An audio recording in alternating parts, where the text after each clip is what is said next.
ప్రతిఘటన టీవీకి స్వాగతం. క్షణక్షణం మీకోసం. గ్రామ పంచాయతీ ఎన్నికల ఏర్పాట్లపై అధికార యంత్రాంగం దృష్టి సారించింది.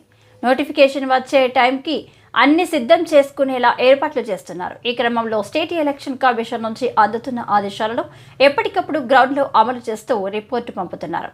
రిజర్వేషన్లు ఎలా ఉంటాయనేది రాజకీయ పార్టీల్లో చర్చ జరుగుతుంది.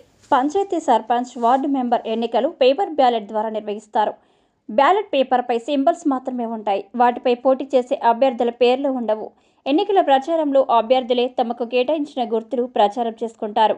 కమిషన్ ఆదేశాల మేరకు జిల్లాలో బ్యాలెట్ పేపర్ల ప్రింటింగ్ కోసం స్పెషల్గా నోడల్ ఆఫీసర్లను నియమించారు.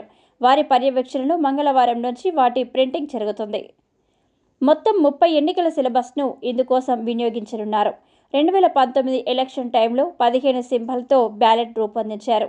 నిబంధనలను అనుసరించి ఇప్పుడు మొత్తం 30 గుర్తులతో బ్యాలెట్లు రూపొందనున్నాయి. ఎన్నికల నిర్వహణకు సంబంధించి ఎన్నికల సంఘం నుంచి వచ్చిన హ్యాండ్ బుక్ సోమవారం వరకు ఎంపీడీఓలకు అందజేశారు. 10 బుక్తో ఉన్న ఒక సెట్ను ట్రైనింగ్ షురూ చేసే నాటికి ఒకసారి చదవాలి ఎంపీడీఓలను ఆదేశించారు. కమిషన్ నుంచి మరికొన్ని బుక్స్ మెటీరియల్ రానుందని ఆఫీసర్లు తెలిపారు. గత ఎలక్షన్లో బ్యాలెట్ పేపర్ల కోసం ఉపయోగించిన బాక్సులు రిపేర్లకు ఏర్పాట్లు జరుగుతున్నాయి. జెడ్పీ ఆఫీసులో భద్రపరిచిన పోలింగ్ బాక్సుల్లో అదనంగా ఉన్న వాటిని వారం కింద పొరుగు జిల్లాలకు తరలించారు.